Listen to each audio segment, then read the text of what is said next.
Hi everyone, welcome back to my channel. My name is Yeji, like yay G, and my channel is all about saving money while traveling because let's be real, traveling can get really expensive. So if you don't have to spend money, why would you, right? And if that sounds interesting to you, then let's be internet besties and consider subscribing below, and let's get into today's video. So last month, my family and I did a trip to Disney World. My daughter is a Christmas baby, so we like to do Disney on Christmas because Disney and Christmas is like so beautiful. Now, December is a very popular month. Prices are super expensive because of the holidays with Christmas and New Year's, and it's also the busiest time for them.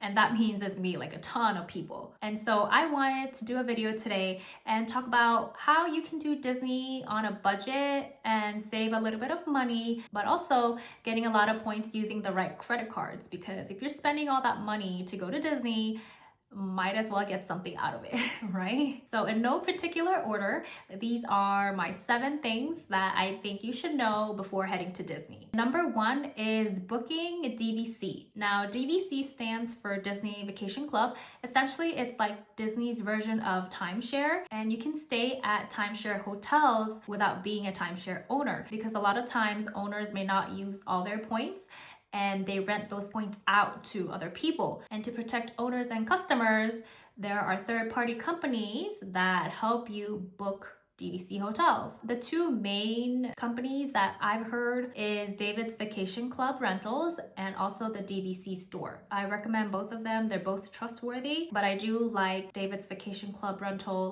website better. I feel like it's a little bit more user-friendly and it has a lot more information compared to the dvcstore.com. So if you go to David's Vacation Club Rental site, so once you're on the website, go to DVC guests, and under that, you'll see cost calculator. This pretty much shows you how much it's gonna cost to stay at whatever date, because there's a calendar there.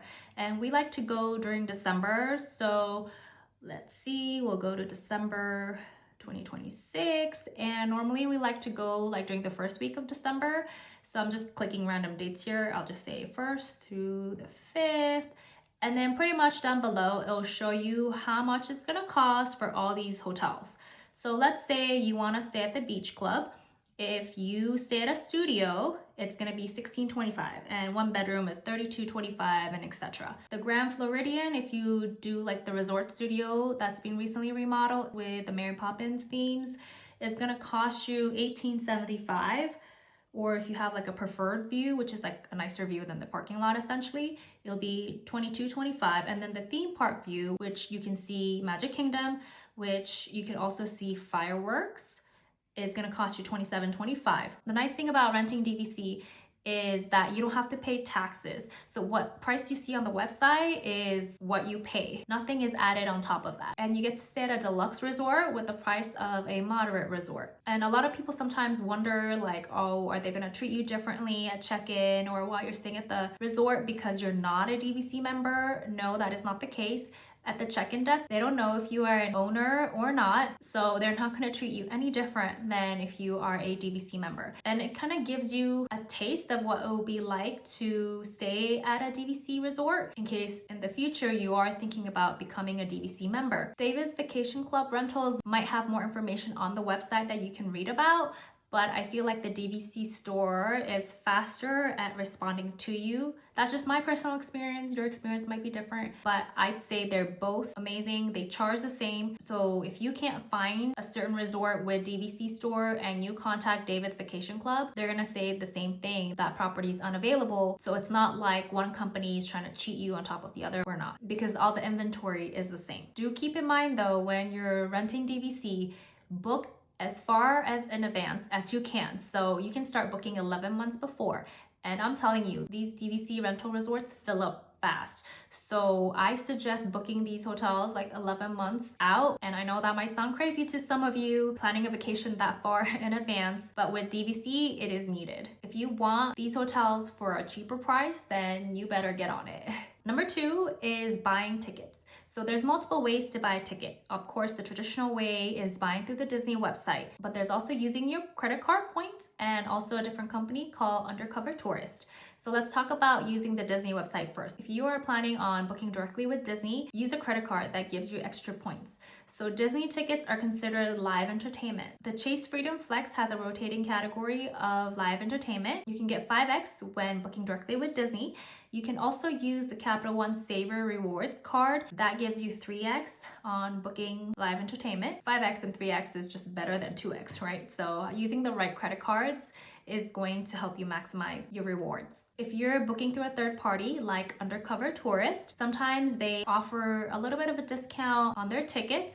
It's not much, so don't expect like 50% off or 25% off. It's minimum like $10. But still, if you're able to save $10, why not? And when you book through Undercover Tourist, they code as travel. So you can use a credit card that gives you 3x on travel, such as Chase Sapphire Reserve or the Amex Green Card, and you can get more points that way. But you can also use points to book Disney. So Citi allows you to book Disney tickets on their thank you portal. So if you have Citi credit cards, you can log into your thank you portal. You can go to travel up at the top and click on browse attractions and just type in Disney World. You'll see a bunch of options, but let's just go with the basic and click on the resort base ticket. And when you search, it pops up right there.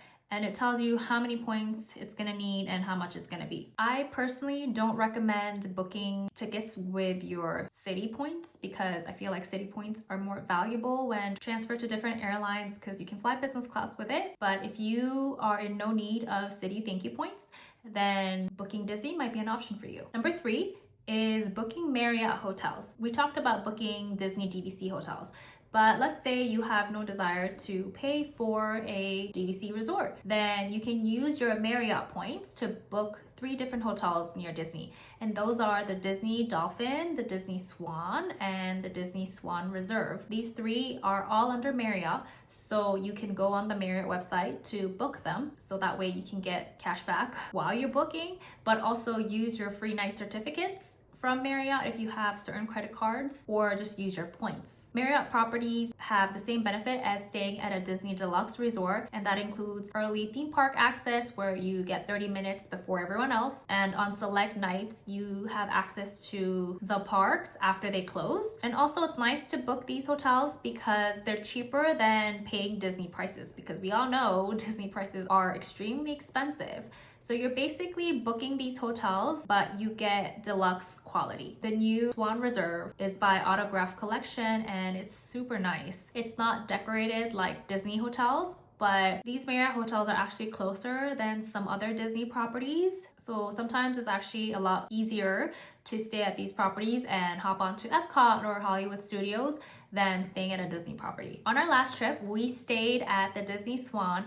And sure, from the outside, I'll be honest, the hotel's kind of ugly looking. We were able to check in around noon, and most of the time Disney hotels, you check in either 3 p.m. or 4 p.m.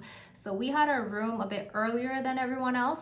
And also, if you are a Marriott member and if you are either platinum or above, then you can get late checkout, which is super nice. Sure, it's not 4 p.m. like typical Marriott checkouts, but you can still check out like noon, and sometimes if you ask nicely, they can check you out at 1 p.m. And they also give you free breakfast, whereas Disney hotels don't. So that's another benefit of staying at a Marriott hotel. Number 4 is looking out for Disney promotions.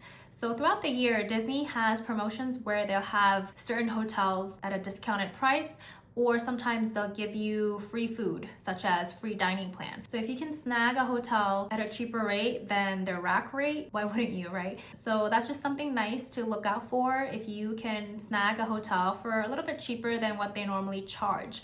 But make sure to compare those prices still with other websites.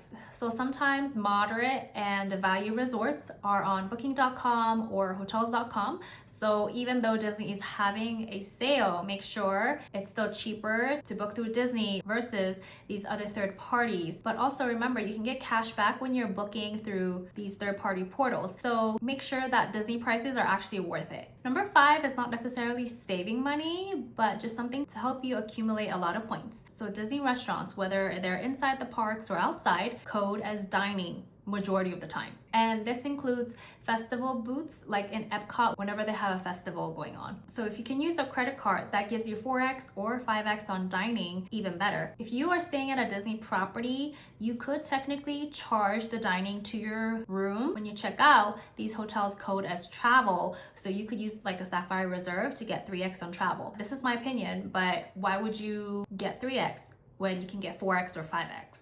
Right? So I personally recommend using a credit card that gives you the dining option so you can get more points that way. Like mentioned before, Disney prices are expensive. So we got to get as many rewards as we can to kind of make up for all the spend that we did. Number 6 is having a companion pass. So a lot of airlines offer you companion pass. If you spend a certain amount, they give you a companion pass. That companion pass is only good for one flight or like a round trip, and if you're flying with that person. But if you have the Southwest companion pass, they give you a companion pass for 2 years. Yes, 2 years for free. However many times you want to travel, it's all free. The caveat is having to hit 125,000 points, but with the right strategy and the right credit cards, that is possible. So we have Companion Pass for 2 years. If you're interested on how to earn that Companion Pass from Southwest, leave a comment below and I can make a video all about Companion Passes in the future and comparing different airlines. But I think Southwest is the most valuable out of all the other airlines. So if you're able to maximize that, that's free travel for your companion. Even if you don't have Companion Pass, if you have a membership with an airline and you have points, you can always book your flight to Disney using points. So that will help you minimize your cost to Disney because as the theme of this video, Disney is expensive. So that's just one way to save a little bit more money. Number 7 is a little hack. If you have a Kroger near you, you should look out for Kroger fuel points. Kroger will have a sale on their gift cards. So if you buy Kroger gift cards when they're offering this benefit, you can get Kroger fuel on top of grocery points on buying those gift cards, and you can get free gas. So you can't do this online. You have to physically go in store and purchase these gift cards, but you can stock up on your Disney gift cards for your Disney trip. That's a win-win. So just to give you an example of our past trip to Disney, we stayed at the Swan and we used both cash and free night certificates. So when booking cash, you can get cash back through a cashback monitor. We got more points using the Marriott Bonvoy card. As mentioned before, we also have the Southwest Companion Pass and we use Southwest points, which we had a bunch of points from opening up Southwest credit cards. I wouldn't necessarily transfer Chase points to Southwest because I don't think Southwest is worth it. And the reason why we decided to do this Disney trip was because if you start your trip before your baby turns 3, then that whole trip is free for them, whether it's tickets or dining, so you don't have to pay for an extra person. And this includes the after hour event. So we did Mickey's Very Merry Christmas Party and I didn't have to pay for my daughter's ticket either. So this is a perfect excuse to go to Disney before they turn 3. We all know Disney is expensive. So if we can save a little bit of money and use points instead, or if you're using cash, at least get some rewards, I think Disney is a little bit more doable than having to pay for everything. It makes me feel a little bit better because I'm not spending as much money and I'm getting something back in return, or at least I feel that way. And as always, I hope today's video was helpful and informative to you. If you have any questions or comments, please leave them down below. And I hope this video will help you on your next Disney trip. And if you enjoyed this video, please like and subscribe, and I'll see you guys on my next video. Bye!